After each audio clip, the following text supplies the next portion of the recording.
बिस्मिल्लाहिर्रहमानिर्रहीम। Supreme court Pakistan की अदालतों में से वो वाहिद अदालत थी जिससे उम्मीद लगाई जा सकती थी कि यहाँ से इंसाफ मिलेगा और लोगों को बर वक्त इंसाफ मिलेगा। लेकिन एक जो एक्ट आया, जो सदर ममलिकत ने एक एक्ट पास किया, प्रैक्टिस एंड प्रोसीजर बिल, जो हुकूमत की तरफ से सदर ममलिकत को पेश किया गया था, भेजा गया था और उनने वो मंजूर किया था, जिसके बाद जो जस्टिस मुनीब अख्तर साहब हैं उनको उस कमेटी से निकाल के जो 3 रुकनी कमेटी थी उनकी जगह जस्टिस अमीनुद्दीन खान साहब को रखा गया था। लेकिन अब जब कल इस कमेटी का इजलास हुआ तो जस्टिस मंसूर अली शाह ने बड़े ही आप कह सकते हैं कि एक लेटर लिखा और उसमें उन्होंने वाज़े तौर पर सवालात उठाए हैं और उनके सवालात किसी हद तक जेन्युइन भी हैं। उन्होंने ये कहा कि क्या ज़रूरत पेश है कि इस कमेटी को चेंज कर दिया गया, और हुकूमत ने यह कहा था कि जब ज़रूरत पड़ेगी सुप्रीम कोर्ट की ये जो कमेटी है, अगर तीसरा जो रुकन है वो मौजूद नहीं होगा तो काजी फाइज़ साहब यानी कि जो चीफ जस्टिस होगा उसका ये इख्तियार होगा कि वो अपना कोई रुकन नामज़द कर ले। लेकिन अब जो जिस तरह से काजी फाइज़ साहब ने 5वें नंबर के एक सीनियर जज को, जो 5वें नंबर पे सीनियरिटी बेसिस पर 5वें नंबर पे आते हैं, उनको चुना और उसके बाद सुप्रीम कोर्ट में इख्तलाफ की जो आप कह सकते हैं कि इख्तलाफात होना शुरू हो गए। जस्टिस मंसूर अली शाह ने वाज़े तौर पर यह सवाल किया, उन्हें यह कहा कि क्या वजह पेश आई कि आपने जस्टिस मुनीब अख्तर साहब को हटाया और उनकी जगह पे एक ऐसा जज लगाया कि जो कि 5वें नंबर पर, यानी कि सीनियरिटी बेस पर वो 5वें नंबर पर, आपने दूसरे को इग्नोर किया, तीसरे को इग्नोर किया, चौथे को इग्नोर किया और डायरेक्टली आप अपनी पसंद का बंदा ले आए,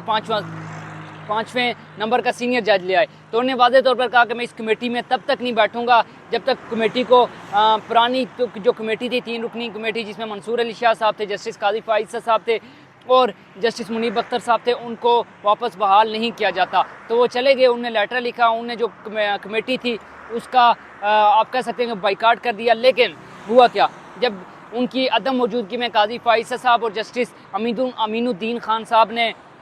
जो कि इस कमेटी के रुकन नए बने, उन्होंने आपस में मीटिंग की और उन्होंने 2 केसेस फिक्स किए हैं। अब एक ऑडियो लीक्स के हवाले से केस था जो कि जस्टिस मंसूर अली शाह की ज़ेर सदारत उन्होंने कहा कि वो उसको हेड करेंगे, वो उस केस को सुनेंगे। और जो दूसरा अहम केस, मेरे ख्याल में सबसे अहम केस था, वो केस क्या था? वो केस क्या था कि आपको याद है कि इससे पहले जब फ्लोर क्रॉसिंग हुई थी तो उसके हवाले से था, यानी कि अगर किसी जमात का कोई बंदा है और पार्लियामेंट में किसी और जमात को किसी भी कानून साजी के हवाले से वोट देता है तो उस वक्त सुप्रीम कोर्ट के जो जज थे,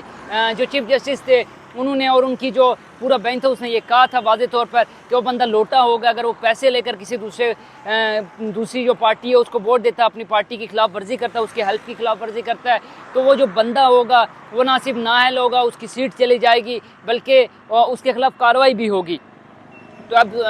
जो पाकिस्तान मुस्लिम लीग नून है, जिसको आदत है पहले से ही लोटे खरीदने की, उसने फिर यूँ किया कि उसने नज़रसानी अपील दायर की। अब उसको उस फैसले को काजी फाइज़ साहब ने अपनी ज़ेर सदारत उसको कर लिया है,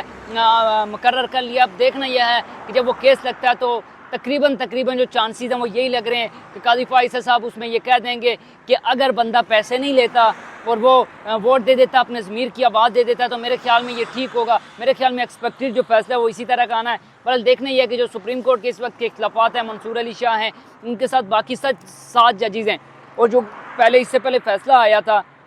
मखसूस नशिस्तों के हवाले से जिसमें सुप्रीम कोर्ट के 8 रुकनी जो अक्सरियती बेंच था उसने ये वाज़े तौर पर कहा था कि जो 2 जजेज़ ने इख्तलाफ किया है, इख्तलाफ करना उनका हक़ है, लेकिन जिस हवाले से उन्होंने जिस तरीके से उन्हें इख्तलाफ किया वो किसी तौर पर जायज़ नहीं है। वो सुप्रीम कोर्ट के जो फैसला है उस पर असरअंदाज होने की कोशिश की है। साथ ही साथ आखिर में जाते जाते मैं आपको ये लाजमी कहूँगा कि जो मुस्लिम लीग नून है, जो उसके इत्तेहादी हैं, उन्होंने इस फैसले को मानने से तो इनकार कर दिया है, लेकिन जिस तरह की बातें राना सनाउल्लाह साहब कह रहे थे कि भाई सुप्रीम कोर्ट का फैसला मानना ज़रूरी तो नहीं है, मेरे ख्याल में अब यहाँ पे पूछना चाहिए, यहाँ पे सवाल ज़रूर बनता है कि क्या यहाँ पे